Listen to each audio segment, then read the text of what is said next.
magandang umaga po sa ating lahat, mga ka-joiners, mga kapwa ko Pasigueño. Nandito po tayo ngayon sa Mercedes Avenue sa Barangay San Miguel at bagong bukas po ngayon ng LTO Pasig Extension Office at inauguration po ngayon.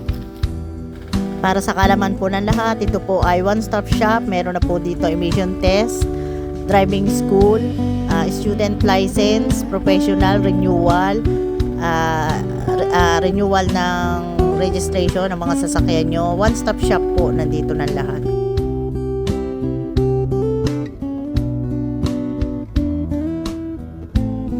Napakalawak na space po dito at free parking po, yun ang pinaka-importante.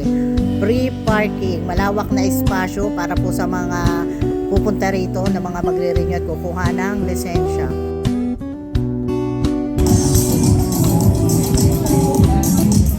Ayan, nandito na po si Vice Mayor Dodot Jowers.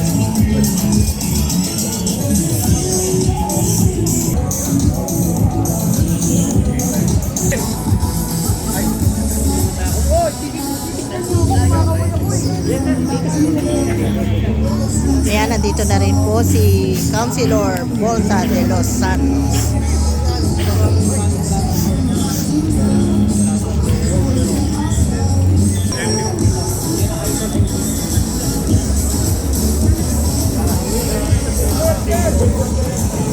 Yan, at nandito na rin po si Mayor Vico Soto, kasama po si Councilor Ryan Enriquez.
Present po dito si Assistant Secretary ng Regional Director ng Land Transportation Office Chief Marcos Lacanilao.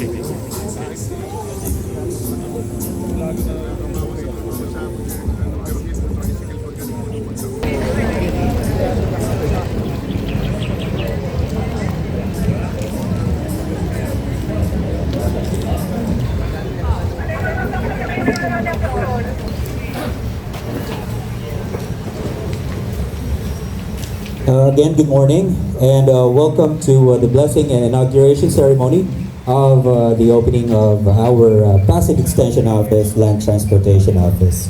So first, let's have an invocation followed by the singing of the Philippine National Anthem. May I request everyone to please stand. opening remarks, let's have our very own, our municipal mayor of Pasig City, Honorable Mayor Vico Soto. Maraming salamat. Ako pala kagad. Gulat ako dun eh. Magandang umaga po sa ating lahat. Ito po ay isang napakasayang okasyon, ano? Dahil matagal-tagal na rin po namin inaabangan ang pagbubukas ng extension office ng LTO. Maraming salamat po. Siyempre, una sa ating mga kaibigan mula sa LTO. Nasaan po ang mga kaibigan natin mula sa LTO? Siyempre, ito po ay sa pangunguna ng ating Assistant Secretary and Regional Director, Sir Margus Lacanilao. Sir, maraming salamat, Asset. Dahil nung napag-usapan natin dati, talagang gusto ng LTO na mapalapit ang mga serbisyo dito sa ating lungsod Pasig. Siyempre, ang mga private partners din ng LTO sa pangunguna ng kanilang CEO na si Sir Elmer. Maraming salamat po dito sa effort ninyo. At gaya ng alam ni Vice Mayor Dodot at ng ating mga konsehal, ito, matagal ko na rin kausap si Councilor Boda na ano ba pwede natin gawin para magkaroon ng LTO dito sa side ng Pasig, yung east side, Sila further region. Si Councilor Angelo, Councilor Ryan, pa nating mga kasama sa LGU at pati mga kasama rin po from national agencies. At talagang matagal na namin inaabangan ito dahil yung perennial problem ng lalo na ng mga tricycle driver, ng lahat pero lalo na ng mga tricycle driver, sinasabi natin sa mga tricycle, bawal kayong dumaan ng C5. Dapat hindi nga sila tumatawid doon. Pero kailangan nila magparehistro. Para magparehistro, pupunta sila sa main Capitolio, kailangan nilang tumawid ng C5. Kaya ang hirap, bibigay pa tayo ng bibigay pa ng special permit. Talagang hindi maganda, nahihirapan. Kaya sa pamamagitan ng extension office na ito, mapapadali ang buhay ng mga magpaparehistro. At bonus na lang din po, masayang bonus na pati licensing meron din daw po dito. Kaya pasensya na po sa mga private partners din natin, sa mga iba. Talagang nung binubuo po ito, hindi ako masyadong nakikipag-usap po na. Alam niyo naman sa gobyerno, minsan nagagawan kami ng kwento kahit wala naman. Pag gagawin ka ng kwento, kaya minsan talagang maingat lang din ako. Pero ang naging role lang naman namin ay sabihin sa LTO na may need talaga. Hindi lang need, talagang malaking pangangailangan na magkaroon tayo ng extension office dito.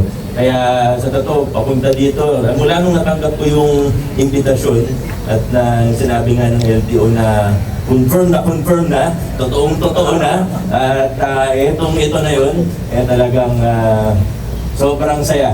At alam ko marami, hindi lang daan-daan, kundi libo-libong Pasigenyo ang makikinabang po sa ating extension office. Maraming salamat sa inyo lahat. Congratulations po sa atin.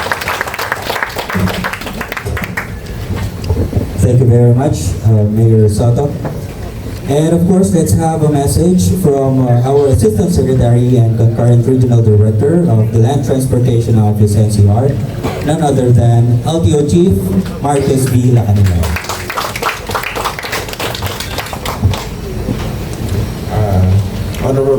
Honorable Mayor Vico Soto, sir. Vice Mayor Robert Dudut Jaworski, sir. Councilor Martin Volta de los Santos. Councilor Angelo de Leon.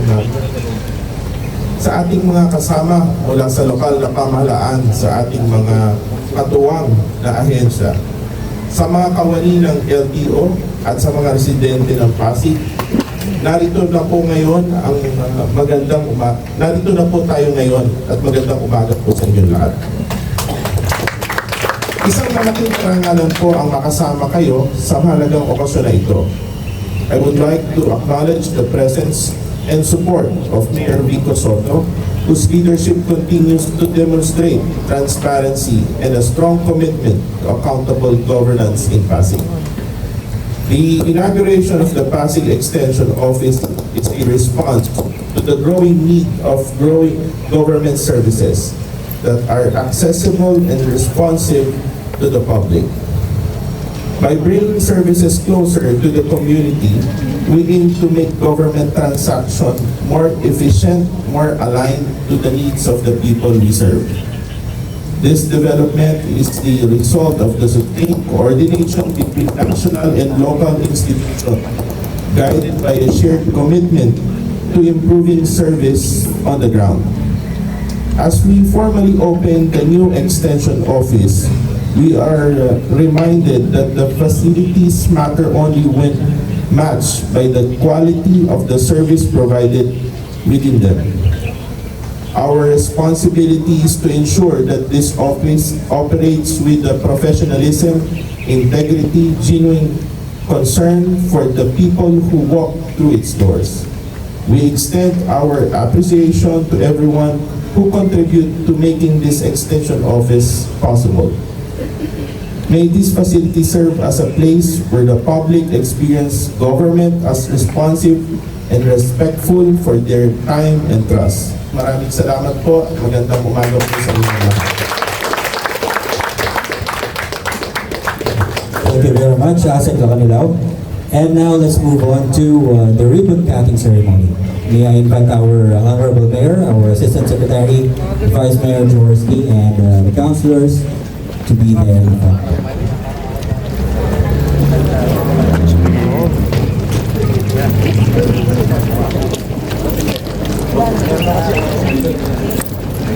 And of course, our investors.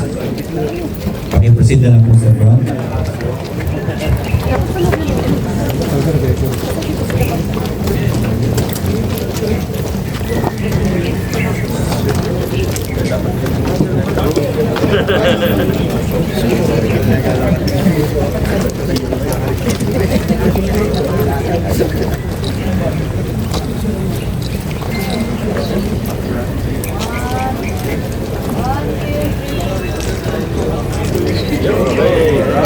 A big round of applause, please.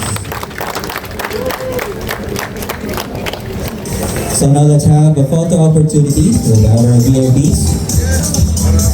First, let's have the City Council with our Assistant Secretary and Mayor, Mr. Soto.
Nandito rin po si Councilor Coach Paul Sinloca.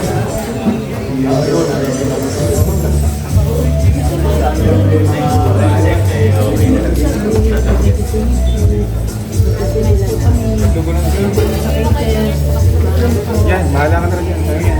Bahala ka.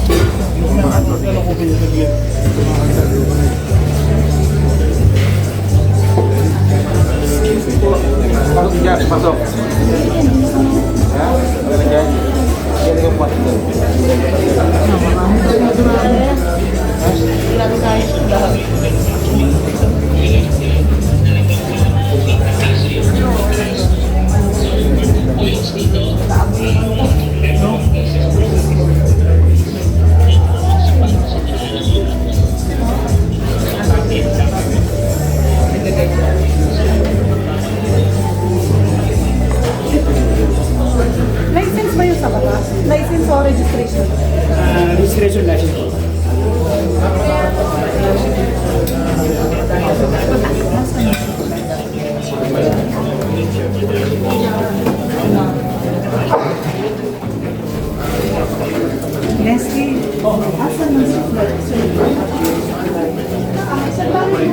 Mas lalabas pa yan. Kaya ako nang bumalik dito.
Baka bukas siguro to. Bukas ako na sir. Monday. Monday daw. Installation na po, Monday. Monday, start. Para si boss na yung napapirma. Appointment sir? Pwede. Sa'yo, diba?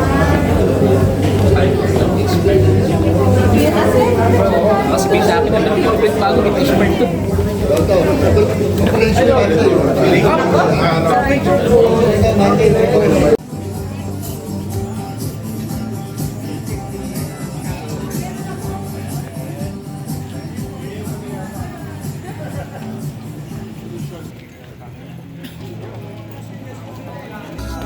mga 10 to 11,000 na mga tricycle drivers po pwede dito servisyoan. Tricycle pa lang to ha. Kasi yun na sinasabi ko. Pero definitely, may pasakyan po natin dito. And hopefully, may pasada rin po yung butas na may pinasa rin po proposal po sa Congressman Romando Romulo na magkaroon tayo ng new driver's license dito. Kasi puro renewal lang ang Pasig. Na hopefully, maipasa na yun para ang mga Pasigueño po hindi na pupunta sa traffic Luzon para lang po kumuha ng lisensya. So, tuloy-tuloy na po ito. At maraming salamat po sa LTO at nagkaroon na po na nandito po sa sentro po ng Pasig na lisensya at renewal siyempre ng registration natin. Thank you. Thank you po, Konti.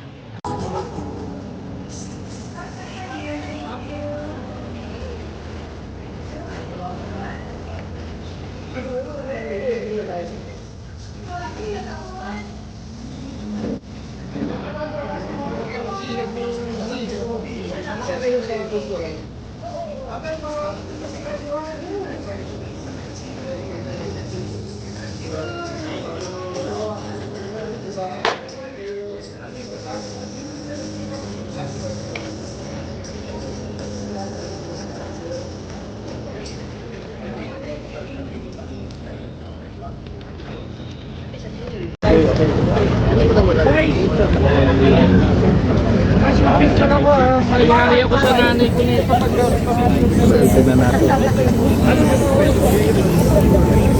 Mona Lisa Manyari. Retired pan po na Mona Lisa Manyari. Okay, shout out kay Mona Lisa Manyari. Papasalamat sa lahat ng pagmamahal at dedikasyon, lalong-lalo sa kaibigan nating Day. God bless you po and hopefully one day makikita sa buhay. Yan, Mada, okay ka na? Bye. Bye. Thank you, boss.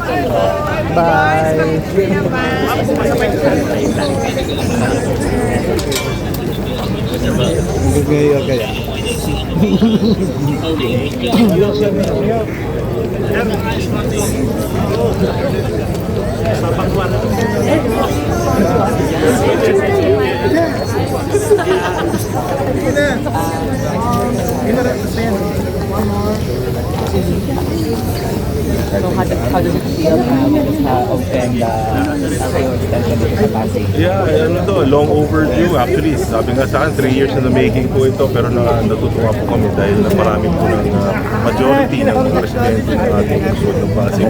Dito po nakatira sa across C5 ng Pasig. No? So, hindi na po tatawid yung iba. Dito na po sa Rai sa sentro. Medyo nasa gitna rin naman po itong lugar na ito sa Barangay San Miguel. So, it will be a big help and convenience sa ating mga magre-renew ng lisensya, mag-apply ng renewal ng kanilang mga rehistro ng kanilang mga sasakyan. So, we thank the LTO and of course yung kanilang private partners para po maging maayos at magbukas na at mag-operate na itong LTO extension office.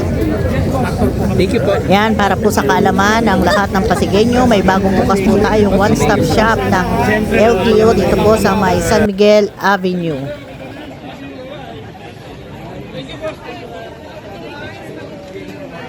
Hanggang dito na lang po muna ang ating vlogs. Maraming salamat po sa panonood at para po sa bagong pa lang sa aming channel. Welcome po ang lahat. Please like and share, comment down below and please subscribe. Ingat po ang lahat. Bye!